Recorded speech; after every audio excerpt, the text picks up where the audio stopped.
Kazakistan menен alып kete бересиң, пожалуйста. Биз мамлекетибиз аркылуу өткүзбөйбүз контрабанданы. Кытайга чыгып атышат биздин мамлекет аркылуу. Кытайдан биздин мамлекетке аркылуу Тажикстанга товарлар келип атат. Эми алар дагы өтпөйт. Өтпөйт. Биз мамлекет чыгараны чечмейинчи. Мамлекет чыгараны эки мамлекеттин кызыкчылыгына карата. Ошондон кийин мыйзамдын чегинде экономикалык байланыштарыбыз көбөйөт. Мыйзамдын гана чегинде биз чыгараны чечишибиз керек. Андай кылбасак туугандар, чегара чечилбей жата берет экен. Булар каалаган товарын биз аркылуу буяка сата берет экен. Биз аркылуу каалаган товарын ала берет экен. Биз орто жолдо монтип же чегара чечилбей, постоянно монтип ызычуу болуп, уруш талаш болуп отура берет экенбиз. Ушул биздин чечимибизди мамлекетте каттуу туруп чегараны чечейли. Чегараны чечүү үчүн өзүбүздүн мындай колубуздан келген мүмкүнчүлүккө жараша өзүбүздүн колдон келген нерселерди колдонойлу дегендерди силер колдой беришиңерди суранам. Эл журтту. Чегарада жашаган элден суранам. Бул чегара бир эле Самарканддагы айылынын, Баткен районунун же Баткен облусунука эмес. Бул мамлекеттин чегарасы. Кыргыз мамлекетинин чегарасы туугандар. Ушул эстен чыгарбаңыздар. Андан сырткары Кудай буйруп, биз коңшуларыбыз менен азыр тил табышып, чегараны чече баштаганда, урматтуулгандар.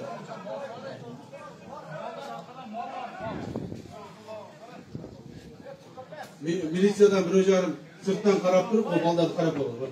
Чыкса биз. Чыгыңыз.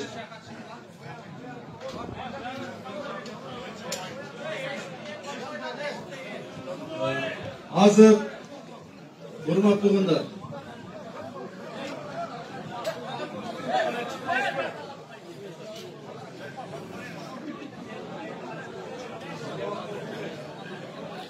Урматтуу көрөрман, учурда УКМКнын төрагасы Камчыбек Ташиев менен келген элдердин жарымысы бул залга батпай калды. Мына ошондуктан урматтуулгандар, азыр чегараны карай баштаганда, муну дагы айтып өтөйүн. Чегараны карай баштаганда азыр ар түрдүү маселе жаралышы мүмкүн. Bir айылдын арасынан өткөн чегараны угасыңар жукпайсыңар силер. Кандай адамдарсыңар? Кыштап отургула менен силерге жомок айткан келдим бул жерде. Эч ким кулап чыккан жок. Сураныш силерден. Эл залга батпай жатат. Азыркы күндө мына чегараны чечкен маалда урматтуулгандар, ар түрдүү суроолор жаралышы мүмкүн. Мына мисалы мамлекеттик чегара bir айылдын ортосунан чекесинен өтүп калышы мүмкүн. Ушул маалда bir айылдан 5 үй, 10 үй жабыркап калышы мүмкүн. 5 үй, 10 үйдү көчүрүшүбүз мүмкүн. 5 үй, 10 үйдү кандайдыр бир деңгээлде огороддорун же үйлөрүн алмаштырышыбыз мүмкүн. Же ошол үйлөрдү бузуп, ошол жерде чегараны салышыбыз мүмкүн. Ошондой маалда дагы ызычуу кылып чыкпастан, айыл эли өзүнө чогулуп, сүйлөшүп, туура бул жерде чегара өтпөсө, бул жерде өтпөсө, ушул үй бузулбаса, анда болбой калат деп бири-бириңерге түшүндүрүшүңөр керек. Бирок мамлекет ар бир жабыркаган ошол айылдагы элдерге үйү бузулуп калабы, үйүн башка жака көчүрүш керек болуп калабы, огородун алыш керек болуп калабы, мамлекет анын баардыгын силерге кайтарып берет. Силер үйүңөрдү бузуп таштап эле көчөгө таштап койбойт туугандар. Так, муну туура түшүнүң керек. Эгерде кимдир бирөөнүн үйү ошого туура келип калган болсо, анда макул болуш керек. Мамлекеттин чегарасы үчүн, мамлекеттин чегарасын сакташ үчүн ушул үйлөрдү бергенге жана жылып башка жака жашаганга макул болуш керек. Муну туура түшүнүң керек. Анан эртең дагы ушуган дагы ызычуу салып жүргөнүңүздөр. Дагы бир ызычуу болуп, бири-бирине бир түшүнбөстөр болуп жүрбөсүн. Анан ары мына жаштар айрыкча мына жерде бир 80% жаштар отурасыздар. Аталарыбыз отурат, урматтуу апаларыбыз отурат. Урматтуу жаштар, силер жардам бериңер. Мамлекеттин бүгүнкү күндө чечилип аткан чегарасы чечилип кала турган болсо, эртең Кудай кааласа силердин бала чакаңардын небере чөбөрүнүн келечеги болот. Ошон үчүн силер жардам бериңер. Мамлекетибизде мына канчалаган мамлекеттин башчылары кетти мына. Жакынкы эле нерселерди айтсак, эгемендүүлүктөн бери мына быйыл эгемендүүлүгүбүз 30 жыл болот экен. Так. Askar Akayeviç ketdi, çegara çeşilmedi. Kurmanbek Salihevich ketdi, çegara çeşilmedi. Almazbek Şarşenevich ketdi, çegara çeşilmedi. Sorunbay Şaripevich ketdi, çegara çeşilmedi. Mına Yılmaz'ı Sadat Nurkocaevich geldi, uşul maalda. Çeçeviz de hareket kılıp atkan maalda sizler de yardım berip çeçip alışınız gerek. Tez arayışı çeçip alışınız gerek. Bundan sırtları Urmat Tuğan'da. Mına Keçe'de Sadat Nurkocaevich Özbekistan'a varıp geldi. Özbekistan'ın prezidenti bilen joluğup, aksiyalda turdu, jolukçular oldu. Özbekistan'ın mamleket başçısı Şafkat Miramonovich, oşol jerdeki mamleketli жетектеген адамдар, eli жұрт ушунчалык жылуу тосуп алып, ушунчалык көкүрөгүн ачышып, кыргыз эли менен, кыргыз журту менен жакшыркай болойлу, ушу бир тууганча болойлу, бир тууганча бир жашайлы деп жакшы чечимдерди кабыл алышты. Чегара боюнча дагы айтышты. Ал чегаранын да жетекчиси мен, Кудай кааласа, ушул мына эртең Тажикстанга барып келгенден кийин, Тажикстанда 3 күн болуп, андан кийин Өзбекстанга кетем. Барып Ташкентке барып Өзбекстан менен чегаралар чечип келебиз. Эми Өзбекстан менен жакшы болуп калды, себеби дегенде эки мамлекеттин жетекчилери сүйлөшүп алды. Сүйлөшүп алды, 3 айда бүтүрөсүңөр деп тапшырманы берип атат. Бирок сиздер ойлогонуңуздар, раз чегараны чечебиз, бүтүрөбүз деп атсалар, демек жерлерди берип коет экен. Жерлерди мындай бир туура эмес алмаштырып коет экен. Андай болбойт турганда. Андай болбойт. Ошол чегараны чечүү комиссиясынын башында мен турам. Кантип эле мен ушу 1 метр жериңерди бирөөгө берип коеюн. Кантип эле Садат Нуркожоевич ушу туура эмес, элге каршы бир маселелерди кылсын. Андай болбойт. Кудай буйрса, бардык маселелерди мамлекетибиздин кызыкчылыгы үчүн эки мамлекеттин ошол Кыргызстан, Тажикстандын, Кыргызстан, Өзбекстан мамлекеттеринин кызыкчылыгына тууралап туруп анан чечебиз. Бирок ошол эле мезгилде дагы бир жолу муну катуу белгилеп айтып коеюн. Өткөндө Аксайда дагы айттым эле. Мамлекеттин ар бир жери ушул Самарканддын эле бир 1 километр жери, же 1 гектар жери, бул Самарканддын айылынын эле жери эмес. Ал мамлекеттин жери туугандар. Мамлекеттин жери. Ушуга ушундай мамиле кылышыбыз керек. Мамлекет кээ бир жерлерин берип, кээ бир жерлерден алып, чегарасын такташы мүмкүн. Мүмкүн. Бардык эле нерсени мен алып эле, анан кийин чегарасын тактайбыз деп айтпайм. Кээ бир жерибиз беришибиз мүмкүн, алмашышыбыз мүмкүн, мындай алака кылып, мындай бир сүйлөшүбүз мүмкүн.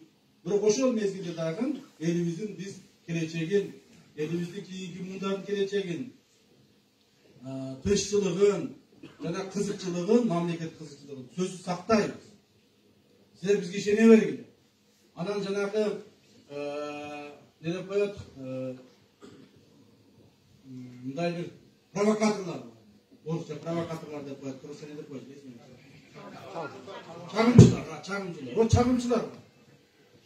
чагымчылар бар. Жакшы болгон ишти деле жамандап, элдин артына келип ар нерсени айтып, жок нерселерди сүйлөп, мына кече күнү айтып атышат. Эмеге Өзбекстанга сокко коридор берип салыптыр. Ошол коридорду берип салып, моментип алмаштырып салыптыр. Ушуну туура эмес кылды деп, жок эле жерден 2 күндөн бери ызы-чууну кылышып, каалашып, жамандашып, жаман сөздөрдү айтып атышат. Бул айткан жаман сөздөр менен биз эч нерсе болуп кетпейбиз.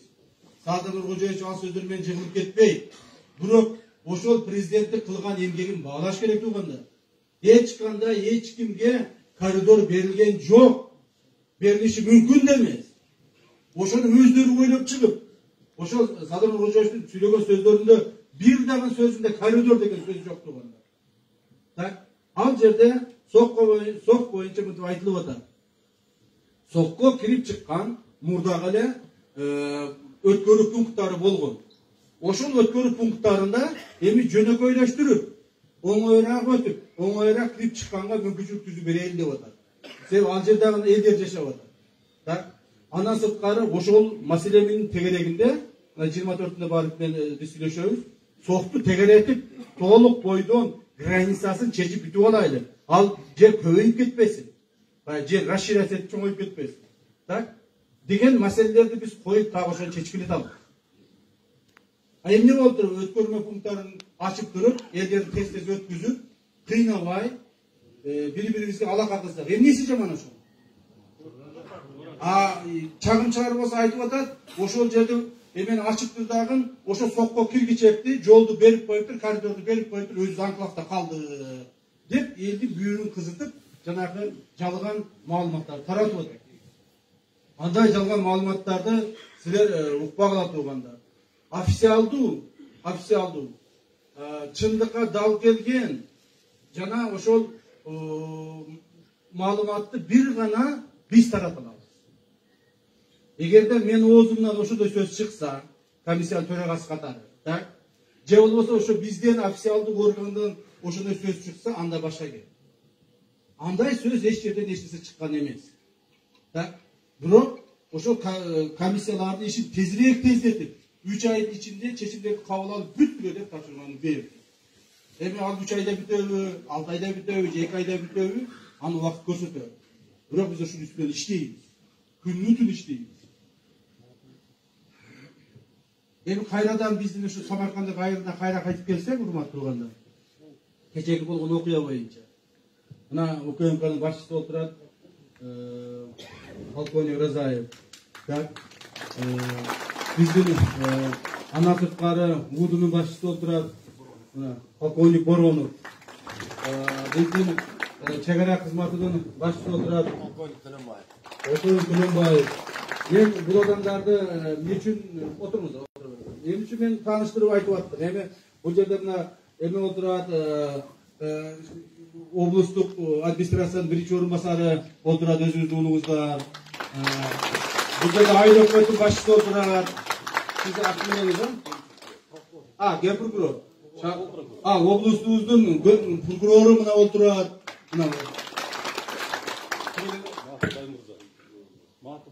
Мааты Баймырза агайыбыз болуп турат мына. Булар урматтуу туугандар. Эмне үчүн мен буларды сиздер менен айтып кеттим? Себеби дагы бир жолу айтып коеюн. Эгерде тартип бузуулар болсо, укук бузуулар болсо, чегарадагы жанагыдай аткезчилик дарын кайталана турган болсо, биз урматтуу туугандар, мыйзамдын чегинде адамдын укугун бузбай туруп, мыйзамдын чегинде чара көрөбүз. Кайтып калат экен, чара көрбөй калат экен, анан кийин биз урушуп койсок, сөгүп койсок, коркуп качып кетип калат экен. Андай болбойт.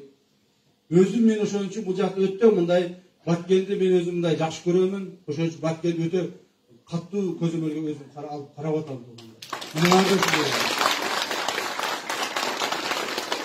Мындан ары да ушундай болот туугандар. Ошон үчүн ушуларга баш ийгиле. Булар эч качан силерге жамандык кылбайт. Эгерде ашып түшүп, кимдир бирөөнү жөндөн жок кыйнай турган болсо, кимдир бирөөгө кандайдыр бир деңгээлде укугун буза турган болсо, анда башка иш.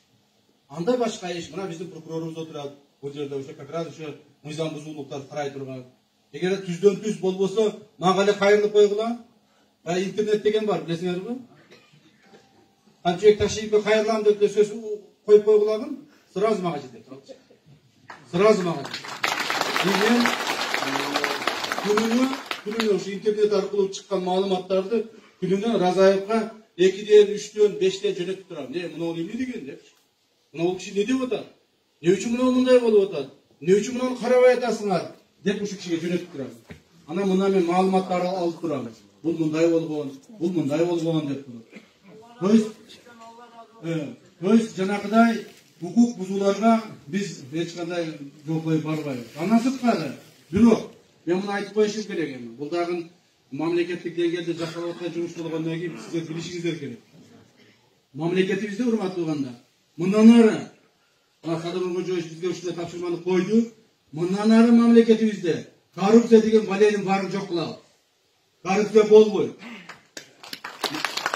Мамлекеттик кызматкерлер, айрыкча мамлекеттик кызматкерлер мамлекеттик талап тоноону болду, токтотту, жолбойт мындан ары. Мамлекеттин чөнтөгүнө кол салгандарды, элдин байлыгына кол салгандардын бардыгын жазага тартабыз. Анан эч кыжаат болбойт. Азыркы күндө өзүңөр деле сезип калсаңыз керек. Коомдо дагы ушул сөздөр көп жүрүп атат. Азыркы күндө бардык сестенип калышты. Мурдагыдай эмес. Мурдагыдай каалагандай талап мындан жейин деген чүнөңүктөр жоголуп баратат. Азайып баратат. Эми муну түп тамырдан бери жок кылабыз. Түп тамырдан бери жок кылабыз.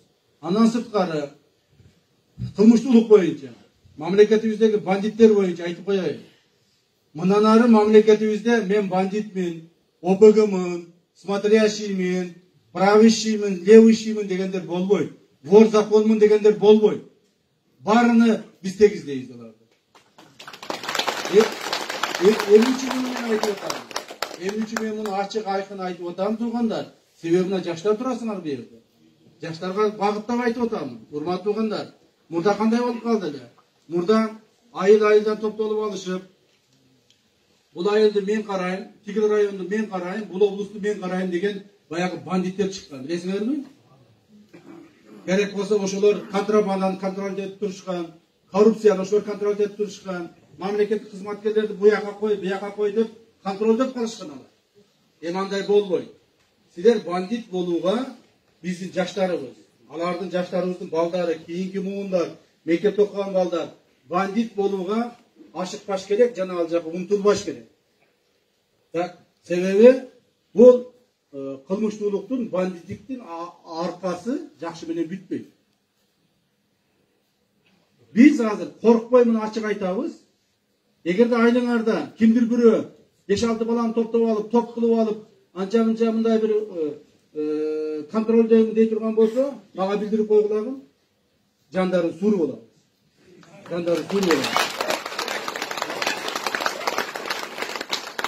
Мамлекет ушуга биз барышыбыз керек. Мамлекет акыры ушуга барбасак болбой калды туугандар. Мамлекет буга барбастан тим коюп, пайчамы бул 5 бала экен жүрөт экен, 10 бала экен жүрөт экен, тууганым экен, агам, иним экен, таанышым, жердешим экен дей турган болсок, мамлекет көрдүңөр кандай акылга кептелди. Көрүп атасыңар. Эми мамлекет бутуна тургузушубуз керек. Ачык айтып, ак сүйлөп, ишибизди кылышыбыз керек. Ушу сүйлөп аткан мен дагы таза болушум керек. Мен таза болбосом сүйлөй албайм силердин алдыңарга мындай келип. Так? Сүйлөй албайм. Мен өзүм коррупция менен күрөшүп атамбы? Раз коррупция менен мен күрөшүп аткандан кийин өзүм ошо коррупцияга аралашпастан, бир сом бир тыйын албастан аракет кылышым керек. Мен бандиттер менен күрөшүп атамбы? Демек бандиттерди аягына чейин жок кылганга чейин эч кандай бандиттер менен биз сүйлөшүүгө барбайбыз. Бардык бандиттер менен сүйлөшүүгө барбайбыз. Бандиттер, кылмышкерлер мыйзамдын алдында аyoосуз жазасын алат. Аyoосуз. Эч ким аларды аяп карабайт. Мына ушул. Ошондуктан андан сырткары мамлекетибизге азыркы күндө инвестициялар тартуу боюнча, экономиканы өндүрүү боюнча президенттин өтө чоң программасы бар. Президентimiz ушунун үстүнө күнү-түнү иштеп атат. Кудай буйрса, силер бир колдоп кубаттап турсаңыздар, жарым жыл, ашып кетсе 1 жылда результаттарын көрө баштайсыңар. Аз болсо дагы, мен айтпайм 1 жылдан кийин баарыбыз жыгап калабыз деп. Бирок аз болсо да көрө баштайсыңар. Чек араларыбыз бүтүп калат, так? Аткезчилик деген токтоп калат, так? Анан кийин жанагы бизге өтө турган, ошол эле Тажикстанга өтө турган товарлардын баардык мыйзам чегинде өтүп калат. Таможня акчалары төлөнүп, жакшынакай болуп, так? Мамлекетке кичине акчалар түшүп өтүп калат. Бүгүнкү күндө мамлекетке эч кандай акча түшпөйт. Баардык аткезчилик менен өтөт. Ошол жактагы Тажикстан өткүзүп аткан аткезчи менен Кыргызстандагы аткезчи гана байык болду. Мамлекетке пайдасы жок. Жолдорду талкалайт. Азыр айтып атпайм. Оштон бул жерге келгенче бир бензовоз көрбөдүм. Демек бир аз болсо дагы жакшы болуп калды да. Мен айтпайм толук бүттү деп. Бирок бир аз жакшы болуп калды туугандар. Так, ушундай болот мындан арада. Ушундай болот. Ошон үчүн кечээки жанагы Самаркандык айылында болгон жат көрүнүш Кыргызстаныбыздын баардык жерлеринде өтө терс кабыл алынды. Элдин баары терс кабыл алды. Ошон үчүн кантип эле ушул ГКМнын балдарына кол көтөрүшүп, ошолорду чапкылашып, 20 бала куугулап, баш көзүн жарып, ушинтип кыйнайт депчи. Ошон үчүн урматтуу туугандар, мен сөзүмдү бүтүп атамын. Токтолуп келгениңизге рахматымды айтамын, ыраазычылыгымды билдиремин. Анан мен мындай общий гана маселелерди айттым. Көптөгөн айтылбаган сөздөр көп, айтылбаган иштер көп, чек ара чечүүдө дагы ошондой иштер көп. Ошондуктан ал маселелердин баардыгын айтпай туруп жыйынтыгына чыгышыбыз керек. Рахмат баарыңыздарга. Анан мен мындай кылабыз. Азыр мен баягы мен ачык айтайын. Отургула. Депутат эмесмин. Мен бир губернатор же болбосо бир өкмөт башчысы эмесмин. Мен атайы кызматтын башчысымын. Бул проблемам чечип бер, бул проблемам чечип бер, тигини кыл, муну кыл дейт маган суроону кое бербегиле турган. Ачык айтайын. Так. Боло турган менин ишиме тиешелүү маселени айткыла.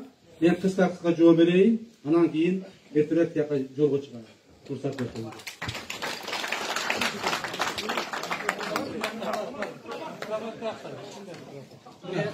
Мына микрофон кетти. Жаргалга үзбөй алкаштар, кадр алып алыңыздар. Assalamualaikum.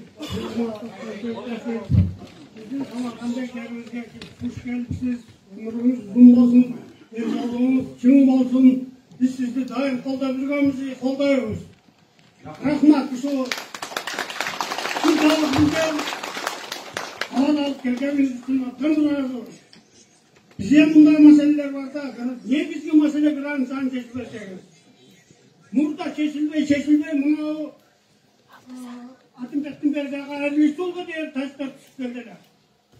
Bu karıklardan saldak küreşeler bolar men çarçab ahır ayaldarыбыз кууп чыкты. Азыркы кезинде атым бетте турат. Булардын тура турган жери сороптун белгиле. Белгибиз бар эле бияга Кыргызстан деген.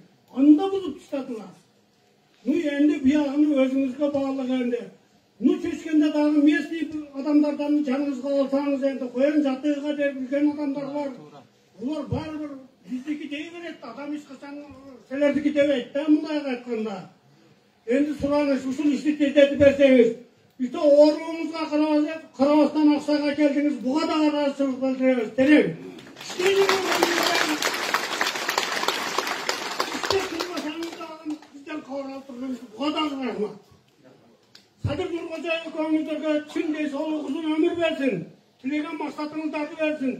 Bana o yaka barıp biraz darlanıp gelirseniz, tasik tuğanlar bizim pitovoy soğuzdu, alıgıday tosup koydu bir 10 günde. Hükümetle kayrılsak, je hükümetimiz kiralmaydı, je başkalar kiralmaydı. Tüylesiz olmayan daha çeşitli kudağa şükür. Suru olsa da biz grantıda turarız. Biz şehette aldık mı, şehette ötemiz vermez. Kudağa alasa işimiz kırmaz ver, çeşitli kısa, darın azul olur. Çok paşalardı gördük bunu, çeşitli ederken. Sizden köpten köp turan tutmasını seçip veriniz. Hani endi Yangılbaş Cahak Müdürlüğü'ne tuyak kuvvetliyken bizim bir balağız Orta Say'dan bular. Orta Say'da Cahsı Hocam'ın bir 10 yılda elbaş yolu istedi bu. Bir de yolu vuruş çıkan yok, bardığımız gözücü olmaya kesipkendir. Buna başkalıkta oldu, Koktarıkta oldu, Aksay'da oldu, Tımbay vuruş çıkıp durdu. Bunu Cahsırkan'da biliyor. Orta Say'dan çıkarkan yok, tüylesiz olmayan bardığını kesipkendik. Bunun bir ağayan çeçeğiz.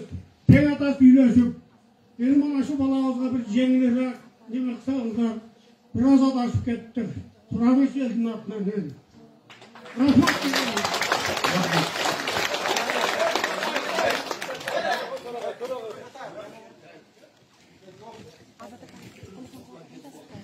Assalamualaikum.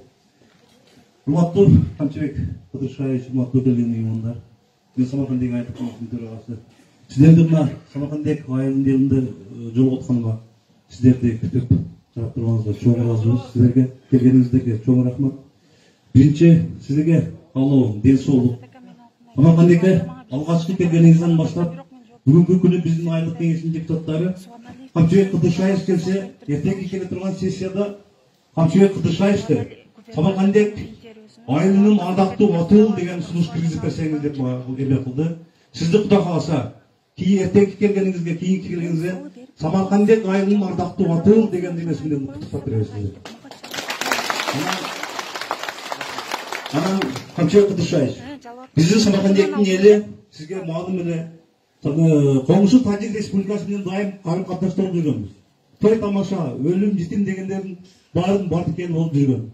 Азыркы убакта эми кичине союз бөлүнгөндөн бери кичине көйгөйлөр болуп калды. Анча-мынча көйгөйлөр эми болот. Биздин карым катнаш кошулуп коюштар менен. Эми биздин кечеги маалым болгон окуяга жигиттерибиз кичине адашып калыптыр. Ошондон элдин атынан, айылдык кеңештин депутаттары атынан кечирим сурайт элем. Biz kатуу кечирим сурайбыз. Буларда жардам берип койсоңуздар, булар адашты. Эми дагы кийинки келгениңизде Кудай кааласа, биринчи келгениңизде ардактуу атыл дегенди сунуш кылсак, кийинки келгениңизде жардам бергениңиз үчүн сизди Кыргыз Республикасынын батыры деген маамга сунуш беребизби сизге?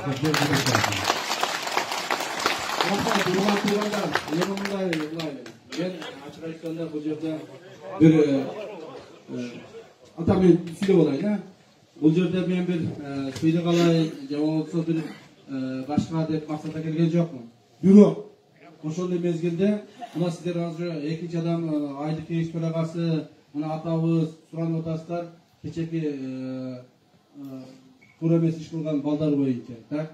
Эми балар алар деле өзүбүздүн балдарыбыз, инилерибиз, агаларыбыз, туугандарыбыз, туурабы? Алыстан келген бир баскынчылар эмес, жана башкалар эмес. Бирок ошолорго эми туура түшүндүрүп айтыңыздар, деңиздер, жеткизиңиздер. Мындан ары андай окуя болбосун. Кудай буйрса мен мына облустуктун прокурору отурат, облустук ККНин башчысы отурат, УУДдун башчысы отурат. Ушул кишилерден мен суранамын. Мен буларга айтамын. Кудай калса ошол нарушение кылган балдардын жазасын жеңилдетип, биринчи жолу мына суранып атат. Жазасын жеңилдетип, аракет кылалы. Биз бирок мындан ары андай болбосун. Мен бая бекер башкан бекер айткан жокмун. Мындан ары андай болбосун себеби эгерде мындан ары дагы ушундай боло турган болсо, дагы ушинтип мамлекеттин коопсуздугуна, эгемендүүлүк коопсуздугуна коркунуч келе турган болсо, биз бардык чараларга барабыз. Керек болсо, границабызды бузса, эли жерибизди бирөө басып алам десе, же болбосо өзүбүздүн арабыздан чыккан чыккынчылар кайсы бир аракетти кылабыз дей турган болсо, курал колдонууга чейин барабыз. Муну эстен чыгарбаңыздар. Ошон үчүн сиздерден суранам. Саматы вакыт пенсионер. Урматтуу меймандар, кош келипсиздер. Мен сизге биле турган бир билимим бар. Мына магистральный канал, жана Мажыбайтыр Голомойдон 4 жылга чейин кеткен жолдон ошо каналдан айдап бир мезгилде сифон тешик берилгенде, мисалы үчүн ошол жерде сууну бербегенде, тачы жогору карап чыкпайт эле. Азыр мына жолдо бар мына көрүңүз, Көчкарын деген жерибиз бар. Ошону астага чейин асфальтпаса чыгып келди тачык. Мурда ошо 1 километр ылдый ошо тачыктардын жери. Мен билем ошо иштеп жүргөнбүз. Временге салганда көчөт тикенде бузуп көчөтүлү. Үйлөрүнү бузуп прокуратурага берип, тачыктар кууганды ошо жерде. Ошо жерде Кыргызстандын жери. Азыр эп каналдын астына чыгып келди. Анан дагы бир жасаңыз сур деп коет. Мына кимдер түшүнбөйт. Сурдун мындай карасаңыз мындай таңги деп коет, мисалы капчыгай ылдыйда. Ошо жерде 3-чү капчыгайдан ылдый болчу тачыктар. Азыр 3-чүнүн башыга чыгып келди. Буяка Кыргыздын жери чыгып келди уже. Эми ушуларды эмне сетка тосуп берсең, мурда эле тосуп алса болбой беле? Эми ошо жанагы немени да бекитиш керек, каналдан тештерди.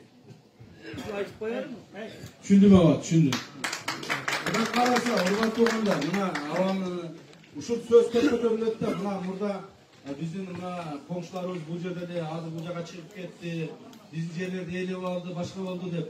Азыр биз урматтуу угандар, карта менен карап туруп, кимдир бирөө биздин границаны бузуп өтүп кеткен болсо артка кайтарат.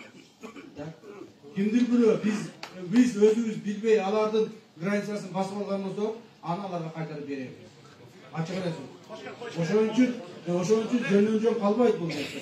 Ар бир жерин өзүбүз карап чыгабыз. Эч кыжаат болбогон.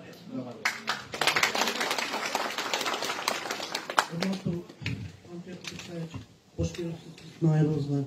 Мен дагы жанагы балдардын аркасынан бир көп сөз айтайын дедим эле. Сиздин жүргүзгөн саясатты биз түшүнөбүз, колдойбуз. Анан баягы балдар боюнча биз ошо Самаркандек айылынын тургундары негизинен илгертен эле ошо ата-бабаларыбыз өрүк даярдап, өрүк менен жашап келебиз да Камчат Кыршайыч. Башка эч кандай бизде эч неме жок. Ошол ишти жасап аткан бул баланы дагычы мен жакшы билем, бул өзүмдүн жакын иним болот, тууганым болот. Буларды действительно даярдап, элдин Кыргыздын жүгүнө жөнөтүп атканда, анан тажиктардан амандаш киргизген бул рас, бул анық. Ошого туура түшүнүп, жакшы бир неме жардам берсеңиз деп суранып кетем элдин атынан. Туура. Мындай болот, урматтуу угандар, азыр дагы айтып коелу. Мына Азыр мына ошол кечээки 6 машина болгон экен ошол жерде. 2 машинасы качып беришти. Калган машина кармады, Ташкенттин машиналары экен. Алар так эмундай. Азыр мына өрүк, мейиз, майда чүйдө болот да. Эртең жер жемиш башталат. Андан кийин пияздар башталат. Свежий өрүк башталат. Так, урматтуу туугандар, тажик туугандарга айтып койгула. Эч нерсесин эч жака биз өткүзбөйбүз. Казакстан аркылуу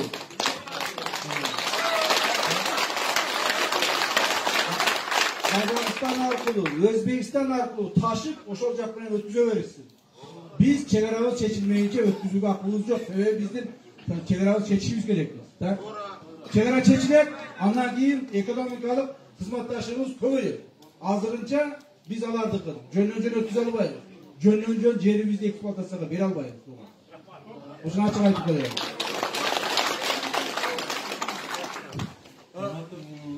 Мүмкүн болсо эми ошо абондан кийин токтотсок, апал болсоңуз. Битте суроо бар.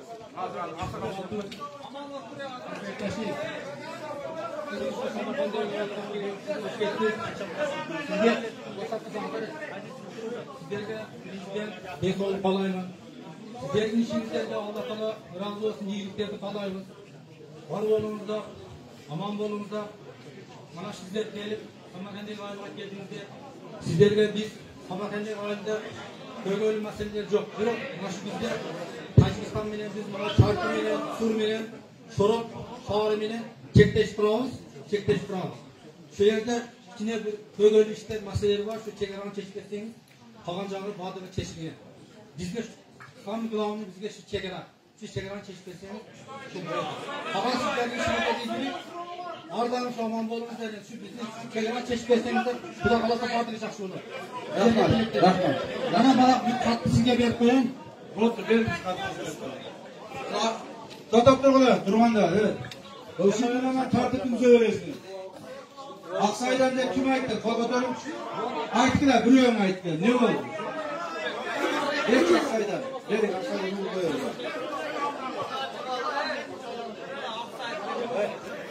Мына Аксайдан атай кетти. Бериңизчи.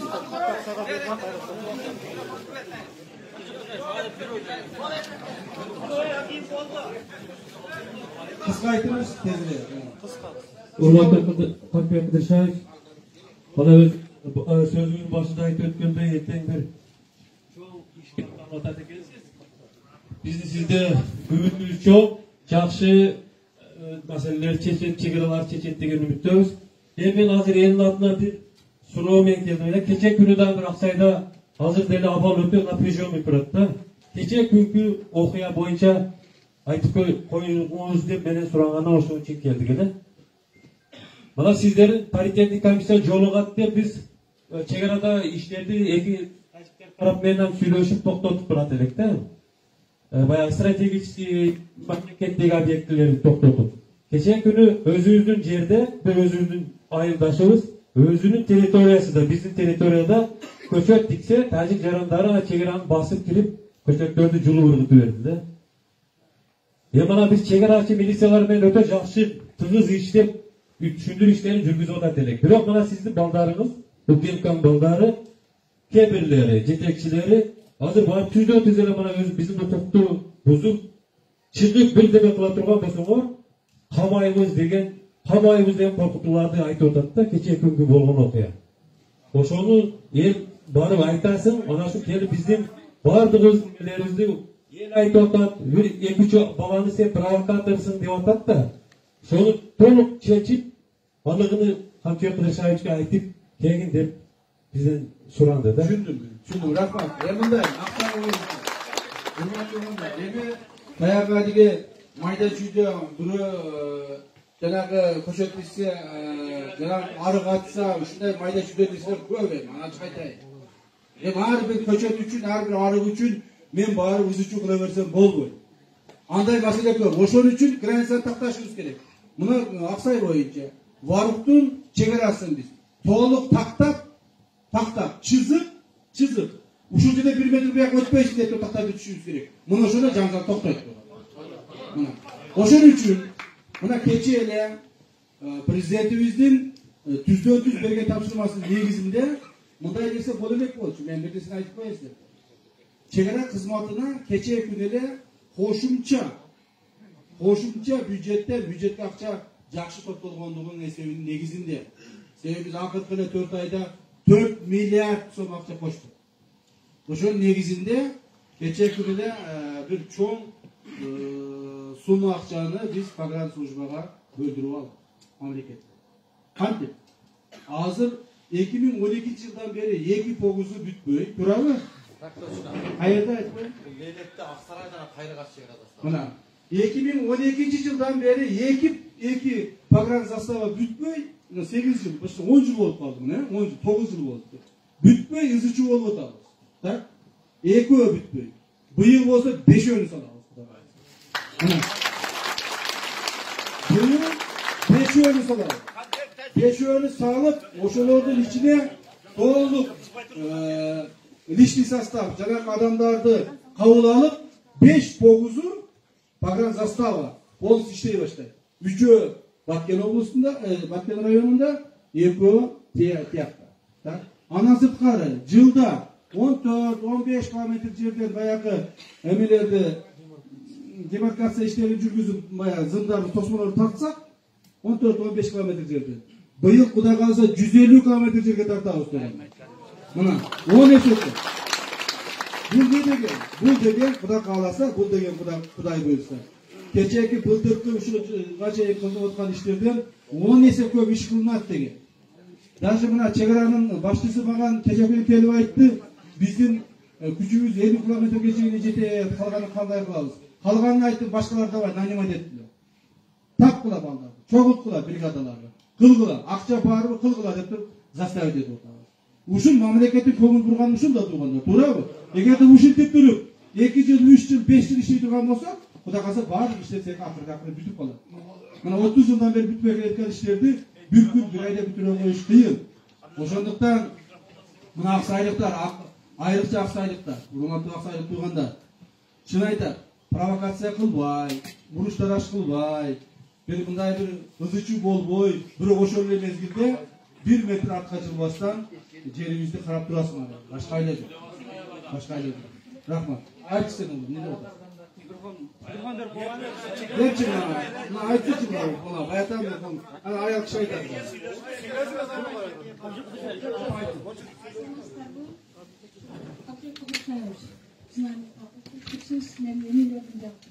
Ушул эле Саркадек айылынын тургундарынын атынан мен сиздин системаңыз болбосо деле мен сизге кайрылып кеттим.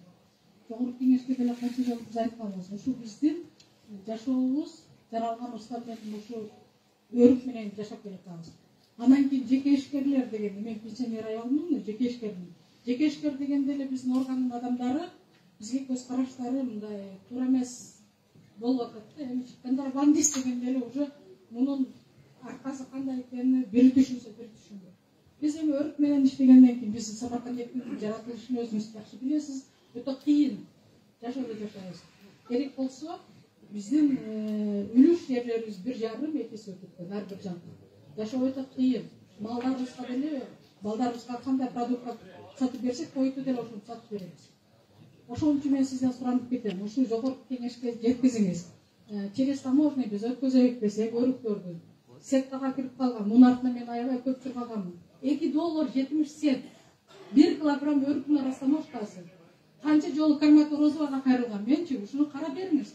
5 сомдук өрүк бар, 10 сомдук өрүк бар, 20 сомдук өрүк бар. Келгенде пропуск болуп сеткага кирип калган. Мен эч бир эмеси жок. Өтө кыйын. Түшүндүм апа, мындайда эми угуп туруңуздар.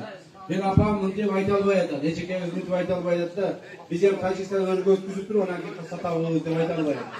Мен ачык айтайын. Мындай, апа, угуп туруң эчеке мындай угуп туруңдар, туугандар. Эгерде өзүңүздүн өрүк болсо, эч ким эч нерсеге эч нерсе төлөбөйсүңөр.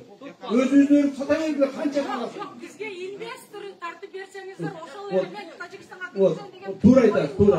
Эми мындай, апа, мындай, ошол жеке баягы ишкерлер боюнча. Жеке ишкерлер боюнча мына биздин укук коргоо органдары отурат. Бир адам, бир жеке ишкерге эч ким тийбейт. İşte atасыңбы? Peşintlerinden akça para atasın. Hiç kim deymeyiz sana. Eğer de kim bir tiyatroman olsa bize kayrıldı. Cekeşkelerimiz kol koymuş, sana kol doymuş. Kolu koymuş.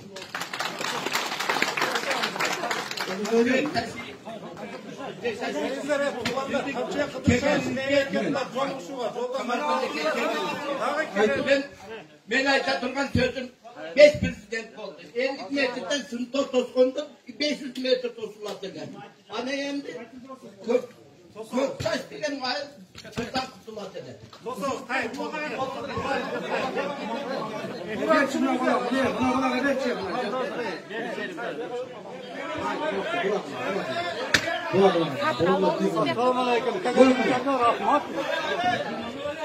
Temelinize rahmat. Kontrat taşıyıp bereketli olun. İşinize Allah Teala kol olsun, kolayı kudur, yolunuzda olsun. Yeğeni tutun istesen, kuda halata kam olsun. Nanam dokar ol istediler.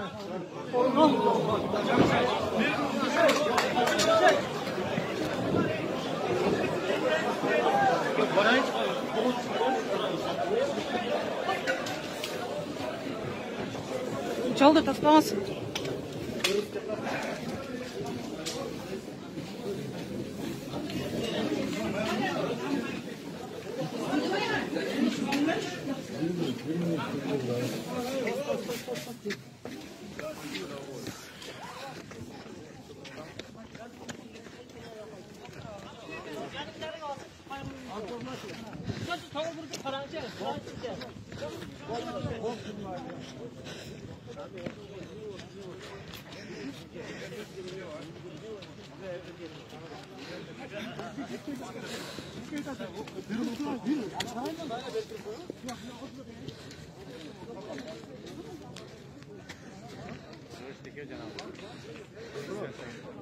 Ulan aka. Bundan açıp salmış. Ne? Baterkanı açıp verseniz.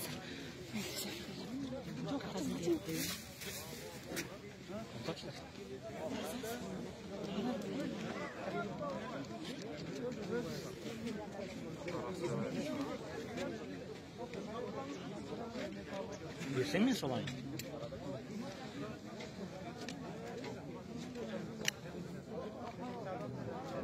Hocam. Hocam.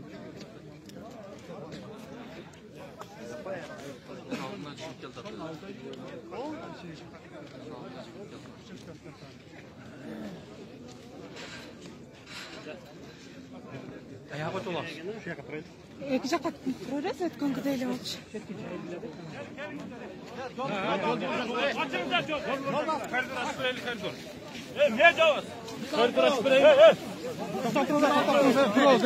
Biz jurnalistlerге жооп алалы. Biz жооп алалы. Ya buna ver koy. Ya anam bere öğretsin sırtırak çıkmanda. Kişiye bir jaktı olur. Buna canda baldarga verdiler. Ke bir jaktı bol ke. Mana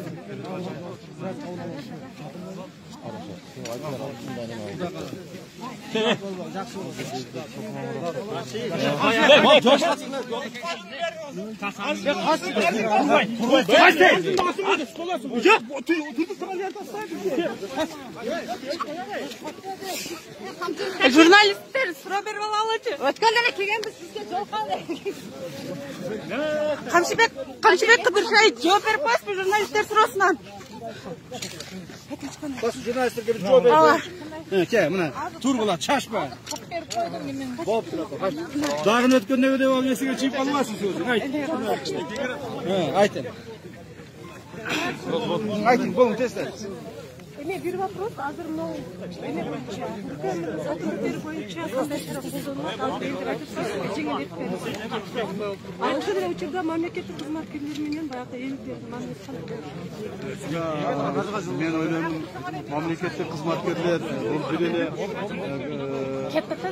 bir эле ГКМнын кызматкерлери эмес, бул жерде укук коргоо органдары бар, милиция кызматкерлери бар, прокуратура кызматкерлери бар. Жолобуз итерип алалы, чуктуруп алыңызчы. Ошонун баардыгы эл менен тыгыз иштеп. Bulardan bardығы елге, жұртқа, мамлекетке қызмат қылу үшін жаралған адамдар. Ошондо алар элге кызмат кылууга милдеттүү. Эл менен ынтымак иш кылыш керек. Башка айда. УКМКнын кызматкери болуп аткан боюнча кандай чара колдонулат? Азыр элдин өтүнүчү дагы айтылбады. Мындай да УКМКнын кызматкери эмес, бул жерде элдердин суранганы боюнча ошол баягы контрабандага шектелип, анан ошол УКМКнын кызматкерлерине мындай кол салганга аракет кылган адамдарды мыйзам чегинде азыр бирөкү жоопко тартылып атат. Ошолордун жоопко тартылуусун жеңилдетип берүү боюнча эл журт суранды. Кудай буйрса биз ал маселени карайбыз, жеңилдетип беребиз деген үмүттөмүн. Камчы мырза, мына Тажикстанга Сох анклавын ачып берет деп, ошого $900 миллион. Анан бир вертолет, анан мындайда эми мунасы берилди деп атат. Эгер ушул нерсени алынса, булар каяка жумшалат? Ошол эле учурда Соктогу чек ара маселеси кандай чечилет? Сох маселеси боюнча дагы бир айтып кетейин. Сохто эч кандай бир Сохко коридор берүү, жол, Сохко ошол келип аткан жолду башка мамлекетке өткүзүп берүү боюнча эч кандай сөз болгон эмес, андай болушу мүмкүн да эмес. Так, ошол Сохко өтүп аткан баягы өткөрүү пункттарын гана жөнөкөйлөштүрүп, элдерди кыйнабай өткүзүп, элдерге бир шарт түзүп берүү маселеси каралган жана ошол чечилет. Камчы мырза, Тажикстандагы иш сапарыңыздарда ошол чек арада жылыш болуп деп үмүт кылып атасыздар, анткени буга чейин көп жылдар бою көп жол жолуушулар болгон. Сөзсүз жылыштар болот. Себеби дегенде бүгүнкү күндө чек араны чечүү маселеси бир эле биздин мамлекетке эмес, коңшу мамлекеттерге керек болуп турат. Ошондуктан мен ойлоймун, коңшу мамлекеттер дагы чек араны чечүүгө кызыктар деп эсептейм. Кандай талаптарды коесуз ал жака? Элдердин мисалга жанагы патриоттук сезимдер менен чек араны кайтарууга аракет жасаган учурда тажик тарап кармап кирип, алардын дуктарын өчүрүп, тажикти көргөндө корко турган эмени чыгарып аткан тартуулар болуп келген да.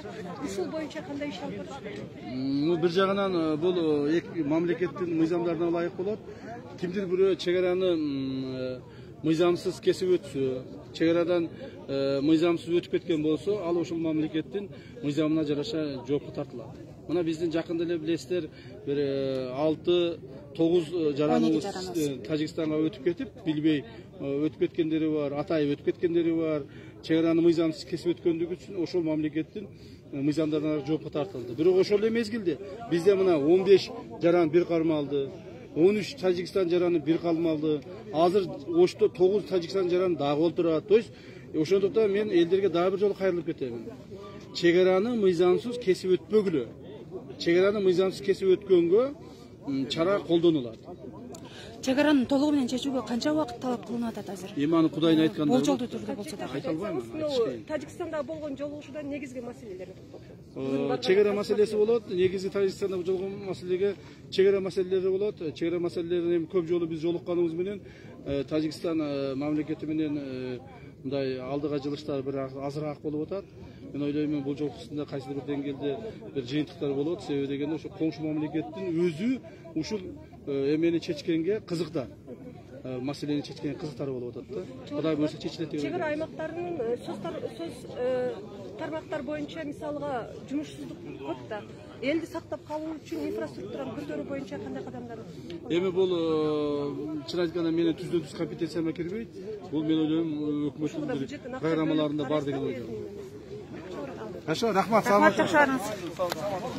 Жакшы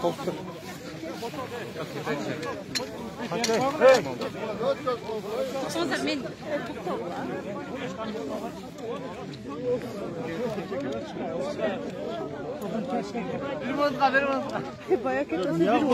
болду интервью аласыз. Эми кирбей калган элдерден алыш керек.